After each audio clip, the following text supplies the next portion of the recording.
and Shay. Thank you guys for coming in again today. Yes, thank you so much. Thank you. I know you all have been patient with us. We thank everybody that has viewed the last couple of videos. We know it's not what you're used to seeing, but it's been so much going on, and we're just grateful that you still follow us and you're watching, and we're okay with giving you the real. The real. So today the real looks like our schedules are crazy. Everything is so crazy. Again, I think we talked about it on the live last night, how these storms and stuff all came through the city. So we're still in a position where it's been crazy. So I haven't been able to bring my children, my boys, to therapy in a couple of weeks just because of everything that's been going on. And their regular therapy days are Wednesdays. So we were like, we haven't recorded anything. We need to record something.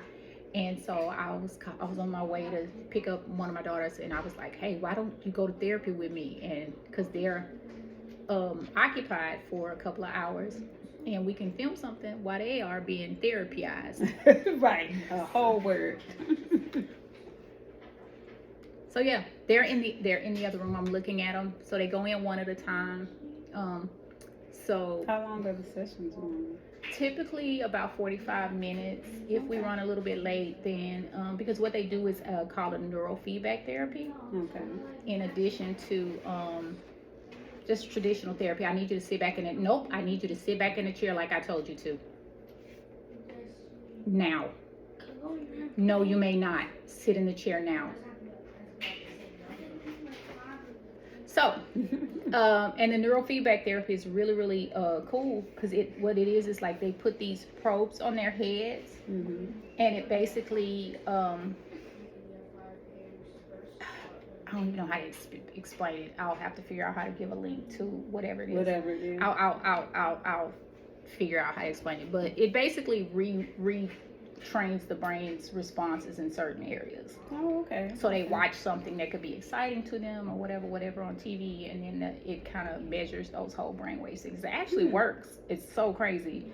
For some of the kids, it's more of a marathon than a sprint. Y'all can imagine which ones it's a marathon for. So what kind of difference, this is just because my children go to therapy as well, so what kind of difference do you see in this type of therapy than the regular? What happens is a lot of time, so what happens is our brains are kind of set to a certain thing, right? So, and we've talked about this in our own lives, right? So basically their baseline for anything is higher than, say, somebody who hasn't dealt with trauma. Okay.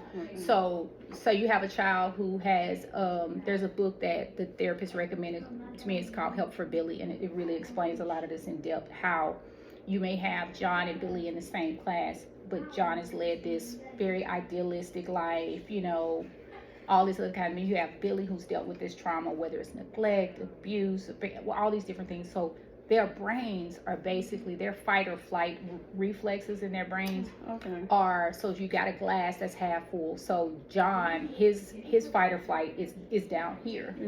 So John has all of this that you can put all these other things on in any given day, right? Class changes, interruptions in schedules, impatient parent, whatever the case may be, classmate, and he's still not going to spill over. Well, you have Billy, who his baseline, because of the trauma and because of the neglect and all those different things, his baseline is here. So the glass is here. So there's only this small. You don't have as much room to. Yeah, he doesn't have. So when you add on all these different things and all of these different triggers, they can't regulate things because they're full. So this actually helps with the regulation piece. So they become calmer and they're less reactive. Okay. If that makes sense. Okay, it does. So yeah, that's basically what they do, and I love it. They've been doing this particular type of therapy since the whole time we've been back to Houston in 2020. I just added the oldest two boys about a year ago. Okay. And then that little girl, because she's 6, girl. But that's another thing. I didn't realize that going in, I thought that because when I got her, she was 9 months old, that she wouldn't have some of the same issues that the boys have.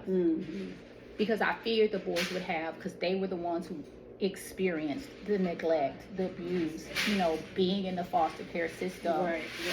and all those kind of things. So my thought process was that because she was so little, she wasn't going to Have those same. type of things, because they have like, I constantly, when I first got them, had to reinforce to them that I'll be back. I'm not going anywhere. I love you. Even before it was supposed, so initially, I guess we hadn't really talked about my adoption I guess in that's detail. what we're talking about. Hello. So in around 2017, 2018, I got a call from two of my nieces and one of my nephews. And my nephew was like, hey, and Kim, I just found out my kids were in foster care in the DFW area. Can you go get my kids? And I'm like, absolutely. Again, I collect people. My youngest biological daughter at the time was 20. Yeah, she was 20. So what I did was, so I have 5 biological kids. So my youngest was 20. I was almost done, y'all.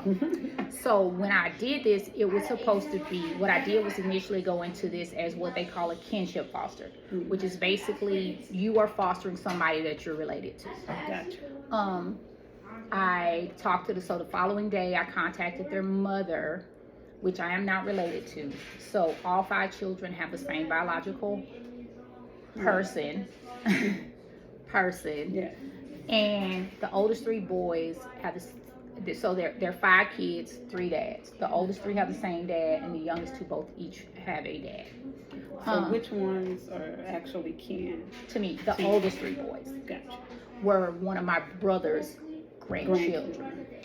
So I talked to the caseworker. I'm like, hey, if you place them in my home, it's like placing them with a stranger, because I hadn't seen them since my brother's funeral. And the youngest of those 3 boys wasn't even born yet. Wow. So they didn't know me from Adam, girl. Right. Like, who are you sending me to? So I started going every Monday to their visitations, because bio lady, I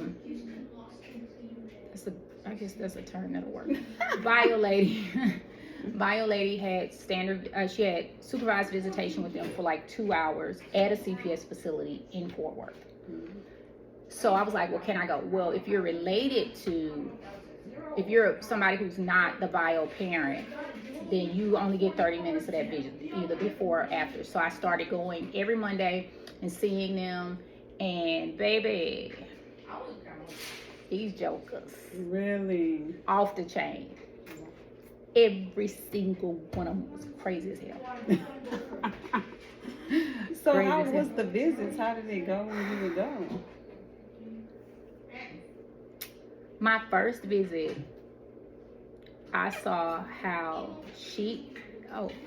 my first visit, I saw how she interacted with them, or did not interact with them, more so than that. She just wasn't present. And they were she's sitting in a room with them about this size. It's a tiny room. And they are running over everything. They are throwing things. They are hitting each other. They're kicking each other. They're hitting her. They're running. They, blah, blah, blah. Reaction? This is her reaction. Stop.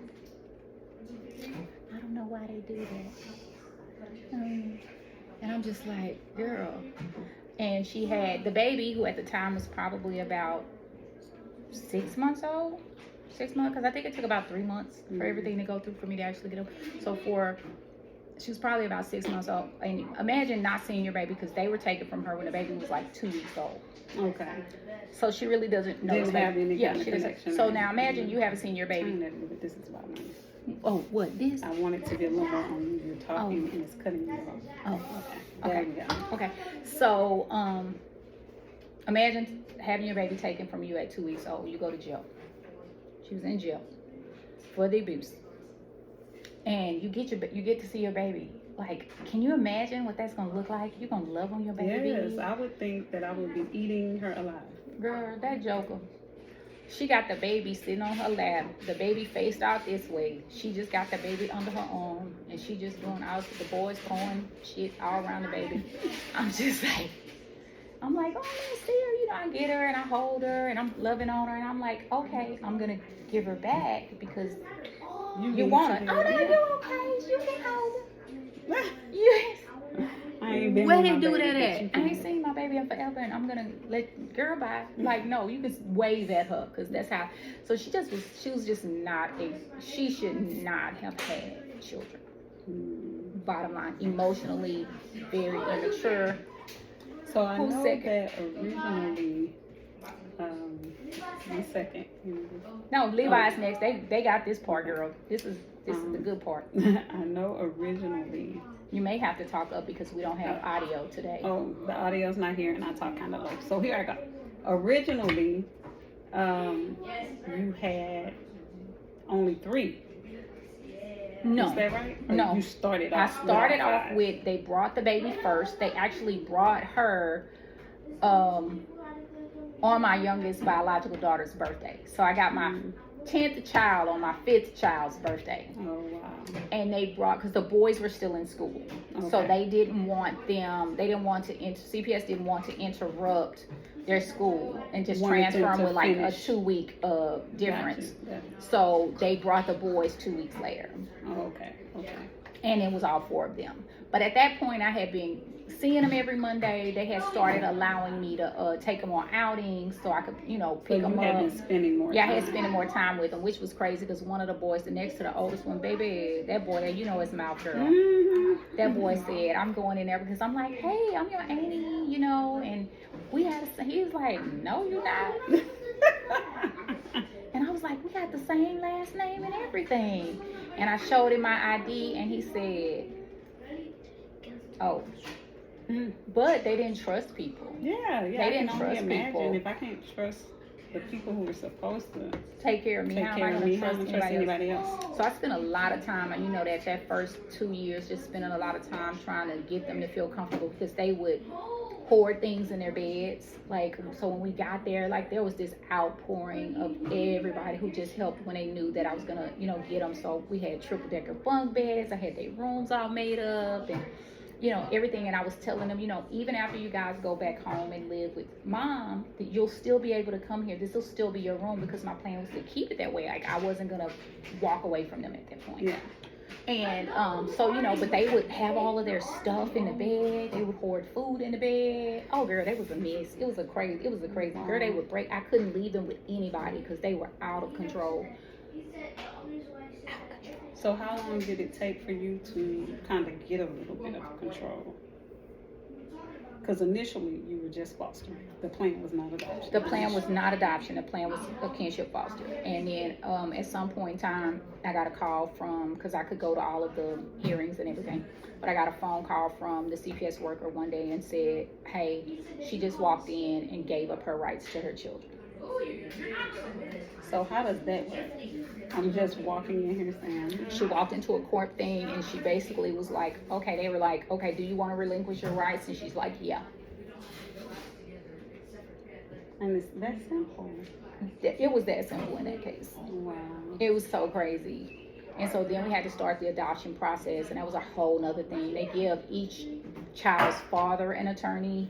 They give the children an attorney. They have an advocate. They have all. It was a lot. But it was cool because I learned a lot. And I actually had a very rare experience in that my CPS worker was great. The whole team was great. So I didn't have to experience any of those nightmares that a lot of people it can be experience. For sure. But during that process, they were so the baby, she had been in the same foster care home since she was taken. So she had been in one place. They took the 2 oldest boys and put them in one place, and they had been moved, I think, at least once. And then they put the 2 youngest boys in 2 different places, and they did not respond well. And so they put the 2 youngest boys back into one place. Then they got moved to another place.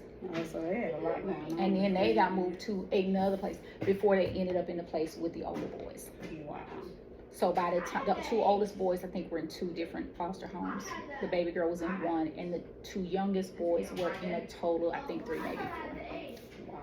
Within a 9-month, 10-month period. And eventually, all the boys ended up in the same. In the same foster home.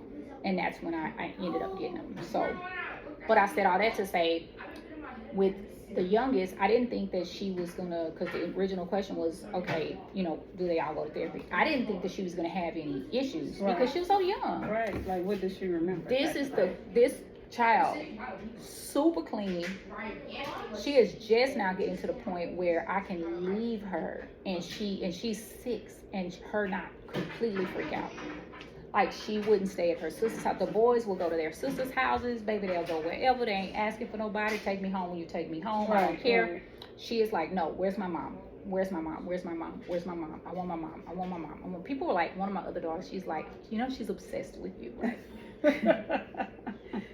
Not obsessed. Obsessed. Like, they all say, like, she's obsessed with you. Mm-hmm. And I was talking to the boys' therapist, and she was just explaining to me why. Because she was saying, like, how our bodies, and it made so much sense. It made so much sense for myself. It made sense for my older children. It made sense for you. It made sense for everybody. Mm-hmm. Like, how our body remembers the trauma. So imagine you're in utero. You are not wanted. All of those negative thoughts, feelings, chemicals, all those kind of things are just circling you that whole time that you're growing in there. Mm-hmm. And so on a cellular level, our body remembers that it's still trauma.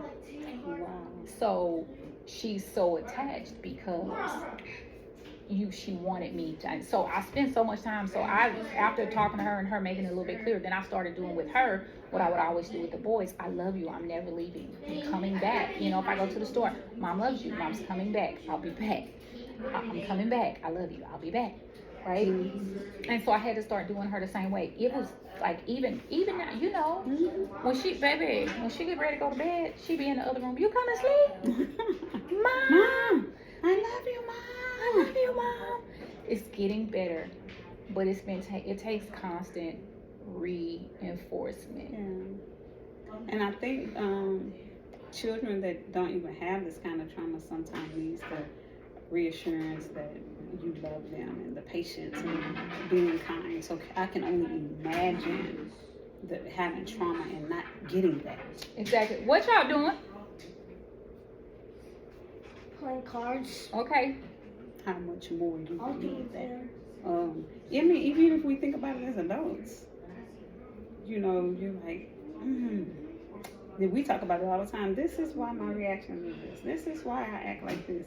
And you find out it's because of the lack of something that causes those reactions. And at school, do they see a big difference? I know your therapist here helps a lot with what goes on at school, but is it all the boys that are having these behavior issues, or is it just different behaviors for everybody? It's different behaviors for each one because all of them. So we've kind of narrowed it down to the oldest is really super sensitive to any criticism. Yes. Super sensitive. So any criticism, and that probably stems from having to be the caregiver in a lot of ways. Because when I first got them, it was like he thought that he had to do all these things. What, Anthony? What's going on? Okay, but y'all are kind of loud. What are y'all doing? Okay, settle down. The door. He had to be the caregiver for the younger ones. So, when I first got him, I spent a lot of time saying, no, I have it. I got it. I'll change them. I'll feed them. I'll tell them yes and or no. I got it. You go play. Yeah. So he's super sensitive to any criticism of any kind. So I definitely can see that he evens out a lot when he goes to therapy. It gets a little bit better. The next to the oldest. That boy, I done said it before and I'm gonna continue to say it. Anthony. You just poured water on me. Come here.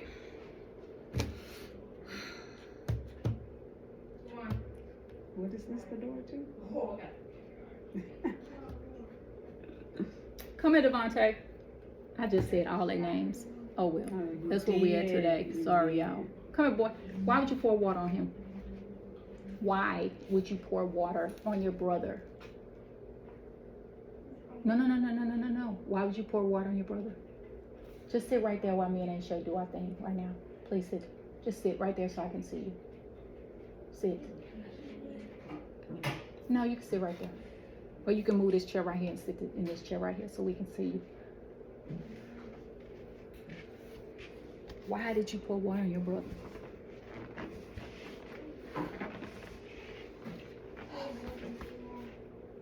Anyway, yeah, they all have their stuff, girl. Yeah. Everybody got their stuff.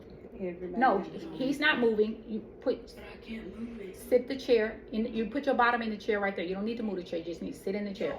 Nope, sit the chair right there and sit right there so I can see you. There you go. Perfect. No, I know that I was telling you to sit on the floor right there, but since you're not gonna sit on the floor, you could just sit right there. So yeah. Alright.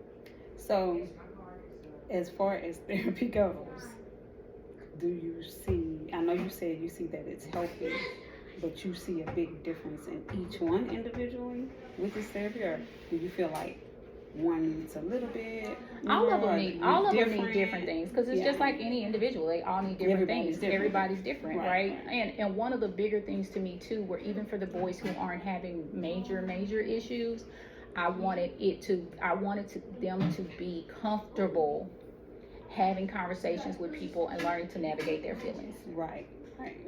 Because that's a big thing. Yeah. For me. For me, and period.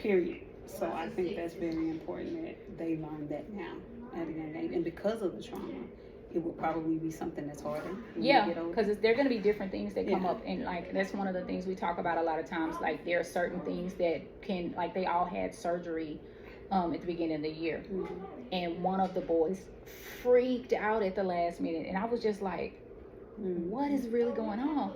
And she was just like, it became a trauma risk. It's just like it's his trauma response, because in his body, in his mind, he knows now that you're going to take care of him. But his body is like, if something bad is happening to me, no one's going to care for me.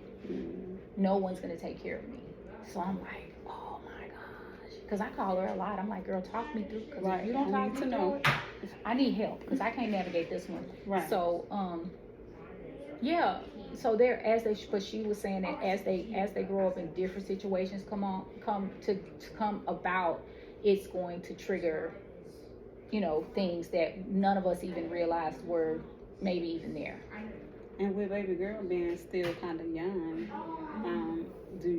how does she react as far as therapy? Girl, she loves it. She thinks it's just love, because you got to think it's she and I come alone, typically too, which is like. Yeah, she's just mommy, like, daughter time. mommy, dad, yeah. She just loves it, and she just gives out hugs and does whatever. She doesn't care. Because she's a hugger. She is, but it gives again the same thing. I just want them to be able to. I want them to feel comfortable having conversations, even if it's just with a professional, so that they can navigate their feelings as we walk into all these different stages of our lives. Right. So I am a witness that therapy makes such a big difference. The boys go back to therapy next Thursday. So I'm excited to get them back in there, seeing so many different things with the baby boy, as far as a little bit of anger. Your voice needs too low. Oh, okay. So seeing a lot of things recently with the baby boy, as far as like a little bit of anger, a little bit of being ornery and ugly, like people will be like, no, not him. Yeah. So seeing that with him, I was like, oh no. But he initiated that, didn't he? He told you he needed to go. He most definitely said, I need to go back to therapy. We ordered him a journal. So he journals, because I was like, until I find you a new one, write. I need you to write everything down. And immediately, if he starts feeling anything, he's in his room journal. His fear was that myself or his dad would go into his journal. I told him I'm really big, because I journaled when I was young. I'm really big on your privacy. I said, unless something like I feel like you're going to be in danger, or something of that magnitude, that's your space right now. I'm giving you that to be able to do what you need to do. So I'm excited about them going back. I feel like they need that platform. They need to be able to talk to somebody. Just as excited as I am about going back. So I just think it's important all the way around to do this. And again, that's part of mental health. Yeah, it is, because we're still May, right? So Right, it's still right. Mental Health Awareness Month. So that's actually cool. Yeah, I can't wait, because I know, like I said, I thought it was really cool that he actually said, hey, can you find me another therapist? I want to go back to therapy. Like, that's big for someone, because he's 16. Right, right. Like, how many 16-year-olds, boys or girls, are like, yeah, I think I need to talk to somebody. I need to. So the fact that he's comfortable doing that speaks volumes to. And then I need to know how to navigate when it comes to him, because they're older now. You can't. It's not the same as when they were younger. So I need to know, without choking him to death, because of his attitude. How do I navigate this? What is it? What's going to work for him? He is extra sensitive. He does not like to be yelled at. He does not, which no kid does, but everybody's response is not his response. Like he is devastated, losing his mind. Like, you're yelling at me.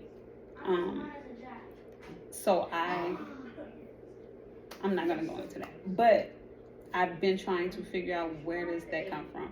I talked in the past on the video that I was a yeller, and realizing that it's because my mom was a yeller. I don't think my reaction was the same as his, but we're different people. We're different people. You know, I also, I know we say it a lot. We always like, they're just not mature as we were. Like, they seem like they just like, what is every wrong little with thing? What's wrong? every little thing? Like, y'all be young. But I was reading this thing, some little thing on Instagram or TikTok or something. It was like, your children don't seem as mature as you, because they're not. You created a space where they've been allowed to be children, where you weren't. Right. And I was like, oh my God, it's so true. Like, we didn't have a choice. Yeah. Because you were told, grow up, stop that. Yeah, stop You- that. Like, you- you- given you- responsibilities, whether you were giving them voluntarily or just you had to assume responsibilities that people now at that same age have no idea Right. about. None. None. Yeah. So that makes sense, though. That makes a lot of sense. So yeah, he's acting like we should have acted Yeah, at that yeah. age. Because I'm like, my reaction wasn't the same. Like, I remember, like any teenager, you're mad, like, what are you yelling for, type of thing. But not to the magnitude of, Just bawling. yeah, just every time. Now, sometimes if I know I'm in trouble, you do cry. But just her yelling, I was just like, here she go. It was not necessarily that reaction that he gets. And his anxiety gets to like 100, and then he starts feeling sick, and it's just a lot. And then You need to know how to work with that girl. I'd be like, you doing too much. That would be me. You doing way too much, and now you about to piss me off. This boy over here marketing. Yes, he. So that's my reaction. Is you doing too much, and you about to piss me off. Like, I'm about to hit you because you're doing way too much. Why are you acting like this? Because somebody yelled at you? Like, yeah, now you You about to lose your hyperventilating, you about to mind? pass out. Yeah. Like, shut Like, up. I'm gonna make you pass out. Yeah, we definitely come from that. Oh, you want to cry? Let me give you something to cry about. Type of thing. I'm gonna help you pass out because you're doing too much. So to be able to know how to navigate it, I know in the past when I would listen to the therapist and they would say, and I would be like, that makes sense. But because I'm mom and my expectations are this, and this, I'm not seeing it the way this therapist kind of can break it down for you. So it's just good. I feel like, some people be like, I don't send my kids to therapy. They just need to do what they need to do. They're bad, And on some level they do. Yeah. But I think working hand in hand with the therapist gives everybody an advantage. Right. Because I understand you got these emotions and stuff, but you still need to do X, Y, Z. You still need to clean your room. You still need to clean the bathroom. You still need to talk to me respectfully. You still need to X, Y, Z.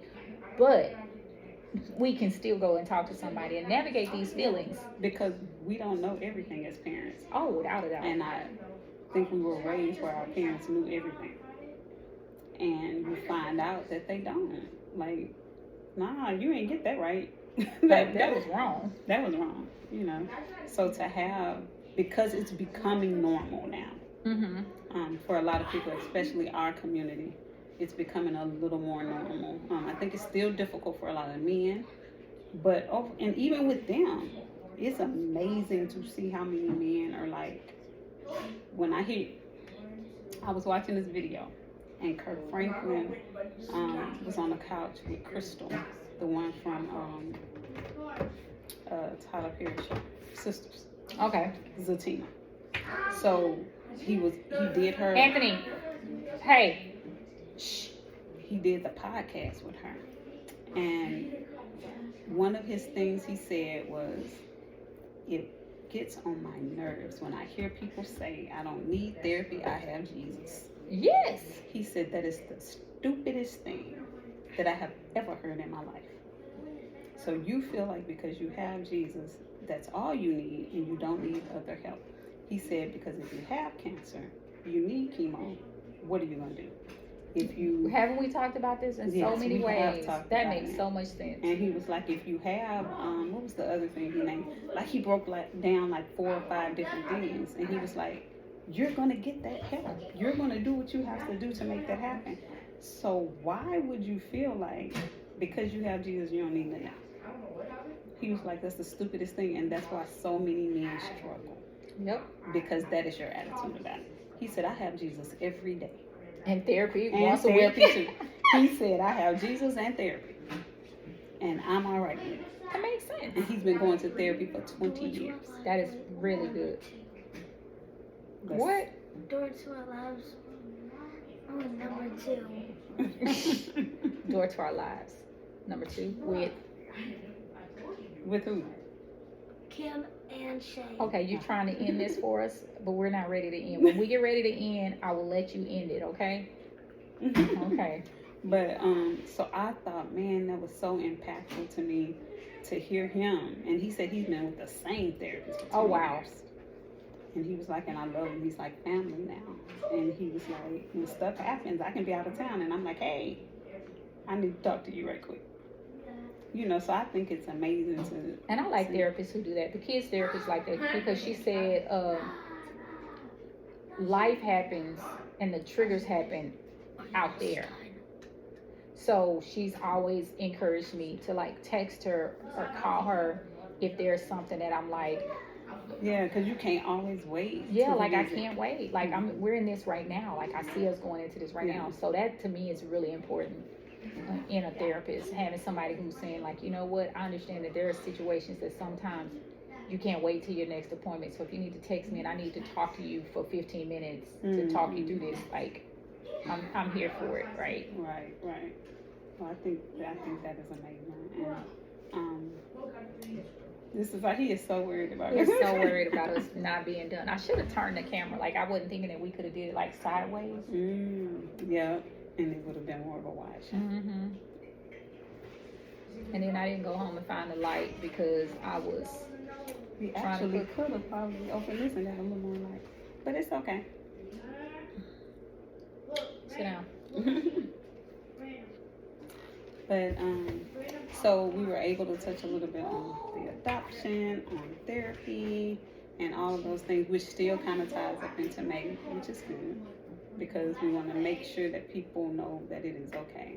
It is okay to go to therapy for yourself, to go to therapy as couples, to go to family therapy, whatever it is, Mm-hmm. to be able to go. Because sometimes, as even in families, everybody can't navigate it enough to come to be on one accord, Yeah. to have an understanding. Yeah. And when you cannot come to a resolve, that is an issue. Yeah.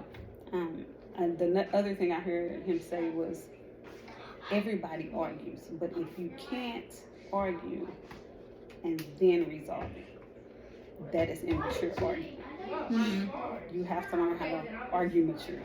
Yeah.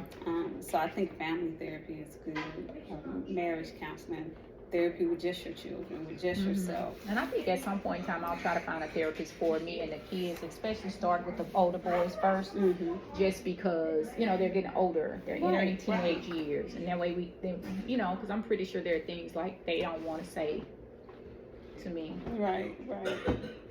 and that kind of stuff. So yeah, I agree. So I feel like therapy is the way to go. Me too. Y'all know I go. Just do it. I go to therapy All kind of stuff. Y'all know me. all kind of stuff.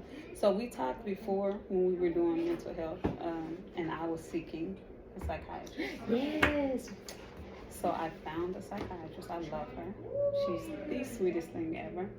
And you can't be like, so tell me about yourself. And I'll be like, look, let me tell you. She was amazing. She did put me on a couple of medications, and told me to give it about 2 weeks. And How long has it been? Oh, I know you were saying you had an issue with one of them. Yeah. The one, but I took that particular one. Anthony. Y'all lower your voices. Me and Shay are trying to record. Okay. So I took that particular pill.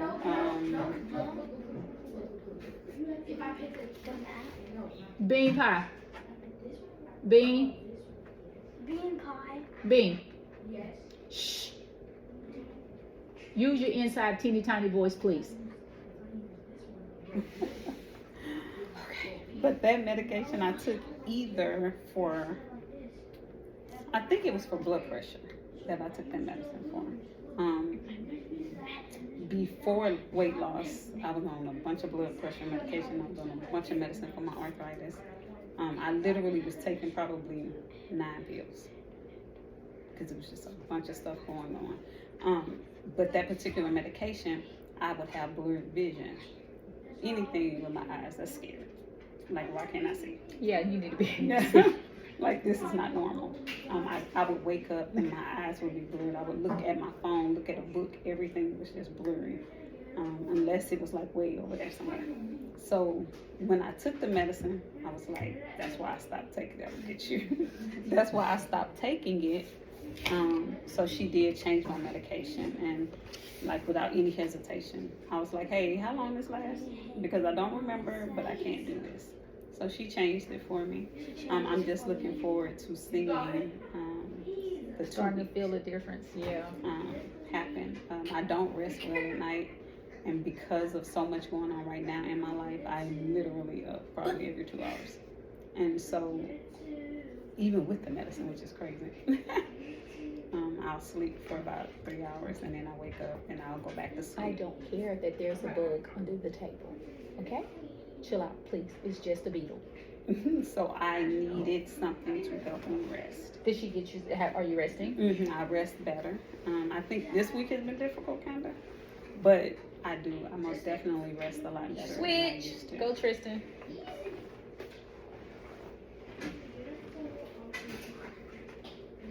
And that's too cute. That No, they no, no, no, wanted no, to no, no. switch. No. Who? But there. Miss Julie? Okay. Because y'all know this not a room y'all normally come in at all. We're only in here so me and Shay could film this thing, not in there. Okay, go ahead. So I'm just really ready to see the difference. I had so many people like, so you're gonna go and you're gonna take these psych meds and you're gonna do all this medication for this, that, and the other. And so my thought about it was, I don't like the way I feel right now. So either I'm gonna keep feeling like this and it's just gonna keep getting worse, or I will take the medication, which the medication I'm on is not an addictive medication, because they're always gonna start you out with that. Yeah, because and one of see the how it one of the ones you're on, I take. yeah. And so then I'm like, if I feel better, then how amazing will that be? Come here, Anthony. Come here. They don't have inside voices today. Yes. Stand right there till I'm done filming. She was home. Thank you. So I'm just like, if it does work, how amazing will that be for me? There's a lot that I need to do, a lot going on, a lot with the children, so I need to be able to focus and not be all over the place and not feel, I don't like to feel anxious, and I've been feeling that a lot, so I'm just excited to see the difference. You know I love to see people on meds. love to see people on meds because they made they made such a difference in me in my life. So I was like, when people kind of get to that whole point where it's like, yeah, like you said, I like the fact that you said I don't feel good now. Like, what's the worst that could happen at this point? Right. I don't feel better, and we change it to something where I do feel better. Yeah. Like, why wouldn't I do something that's gonna make me feel better?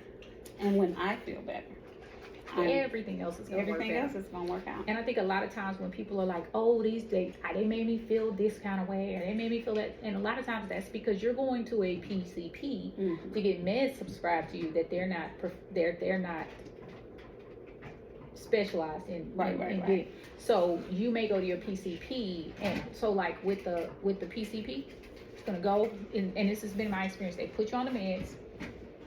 You're gonna go back to them for your regular 6-month checkups. You're gonna take this meds for 6 months. Right, before you go back for your checkup. With the psychiatrist, mine did a 2-week first to follow up the first time, but a lot of people that I'm talking to now do a 1-month follow up. So you're not going and taking these meds for 3 or 4, so that you can find, and you can call and tell them like you did if there's something, if like, you know what, I feel like I'm groggy during the day, or I don't feel like myself, then they can adjust them. They can find something else. So again, that's just another reason for people to go see a psychiatrist, a specialist in the field, like you were saying, Kirk Franklin in that clip was saying, oh, you know, if you having a heart attack, you're gonna go to a cardiologist. If you have problems with your lungs, you're gonna go to a lung doctor. If you have cancer, you're gonna go see an oncologist. And she asked him something about how did you start therapy? Like, what made you want to go? He said, because of my life and all the trauma, I'm naturally made to want help. He said, so I don't like the state I'm in, I'm going to find help. He was like, they always tell me, boy, you go to the hospital for anything. He said, because I'm searching for help in every part of my life. And I think that's an amazing thing. That's a good thing. Know. I like that. That I need help, and I don't like feeling like this, so I want help. And if you have a family, if you have children, or friends, whoever in your life, you're no good to them. And you project all of this extraness on them because you don't get help for yourself. And it's crazy, and it happens to the people that we love the most. Right. Because a lot of times we trust them with even our worst emotions. Right. And we trust them with the worst parts of us. Mm-hmm. And unfortunately, even the people who love you the most can get tired of the worst parts of you after a while. Right. And especially if you're not doing anything about it. And that goes with, and even as adults and parents, if our children be like, what is wrong with you? Girl, I've told you, my oldest is probably the reason I started on meds, because we was watching some commercial long time ago. She was like, you think you need that? She's about 8 years old. I think you might need that. And I was like, probably. Made you think about it though. I was like, dang, she right. I might be a psychopath at certain times of the month. That might be crazy as all outdoors. Right. And so I think I'm ready to see a difference. I'm ready for changes to happen. We'll have to touch on this like again in a month to see how you feel. To see if there's any difference. And the funny thing is, when we went to what's the restaurant we just went to? French Quarter. The young lady, you'll see on that video if you watched it. We recorded when she was talking about that, didn't we? Okay, and her and Kim was talking about the fact that she started medication, and she was saying, when I seen the difference, I was like, oh, this is what normal is. She said the same thing I said. Better. Yep. I can really fold clothes. Like, I can really get things done and be productive, have a productive day. That like triggered something in me. Even if productive means focusing on doing nothing but watching a TV show for 3 episodes, binge watching something, because when you're anxious and depressed, it's hard to go get through any activity because you got to get up. The anxiety makes you want to move and check this and did I flush the toilet? Okay, did I wash those towels? So you can't even sit down and relax. Yeah, I know. John and I would be, say we're watching a movie or anything, and although he's ADHD for real, if he's watching a movie, he can focus on the movie. And I never, until you just said it, I'm always doing something. And him and Elijah are like, Just sit You know, down they and would watch sit the down, movie. I'm like, I can see it from here. I need to clean this because I know in my mind that these dishes in Yeah, here are because and dirty, it's that anxiety. and I'm like, I need to clean it. So even if the difference is in a month, you're like, you know what? I watched the whole 3 episodes of X, Y, and Z Without straight in a row actually without having to- moving and washing the dishes or picking up something out the corner Yeah. of the chair or whatever. And I think because my living situation changed, and I wasn't that thrilled about my living situation.